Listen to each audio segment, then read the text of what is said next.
What is Lohim's connection to Dottore? Many people seem to think that he is a rogue or abandoned segment. I can see why people think that. Lohim's personality and bloodlust is very unusual, but I don't think that it's because he's a segment. I think it's due to a darker reason that connects him to two other characters. Do you remember the Genshin manga? The manga was used to introduce the characters we met at the start of our journey in Mondstadt and to tease future characters we met later. One of them was Kale, who was the missing piece to understanding Lohim. In the manga, we learned that Kale was a victim of experiments under Dottore's involving Archon residue. Archon residue is the remnants of dead gods. New players may know it as God remains.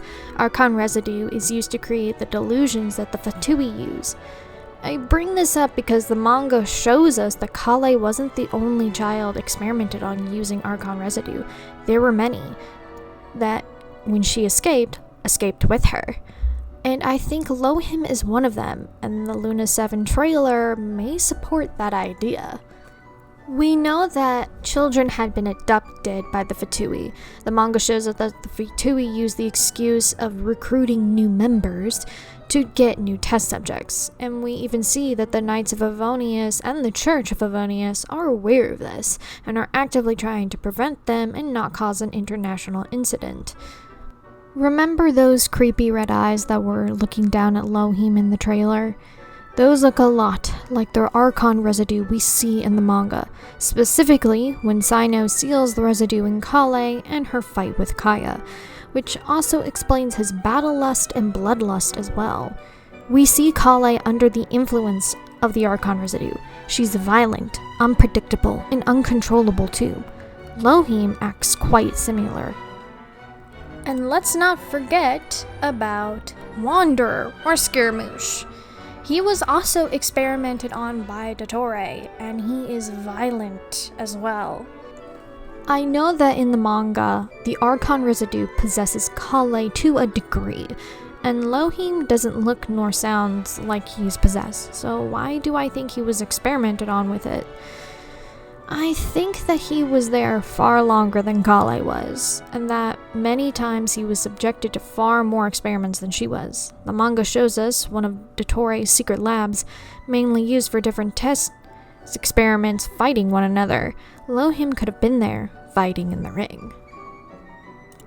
They were trying to build a weapon, a human weapon, one that they could control, and Kale, under the possession of the Archon residue, was uncontrollable. It would be logical to think that they would try to find a way to control their weapons, so sealing the remaining consciousness of the dead god would be important in keeping that control. Let's not forget the psychological issues that Lohim would probably be dealing with, and that everyone handles trauma differently. So maybe Lohim is constantly looking for fights as a way to cope, or it's a trauma response. It could be both. How do I think Lohim ended in the Knights of Avonius? It's probably Varga. After all, Varga did the same thing for Razor and Rosaria, so I wouldn't put it past him to do the same thing with Lohim. But we'll just have to wait and find out the truth, now won't we? Bonus time! So we got the first teaser for Snezhnaya, which was shown at the end of the special program. They showed us a lot, but I'm not gonna focus on all that. Today, we are focusing on the Traveler's new outfit, which was teased during the behind-the-scenes program they uploaded before the Luna 7 one. The outfits have a more military look than their other outfits do, which has led many people, myself included, to believe that the Traveler is the 10th Harbinger, which does make a lot of sense, to be honest. With each region we adventure to, we get new titles. So what would our title in Snezhnaya be?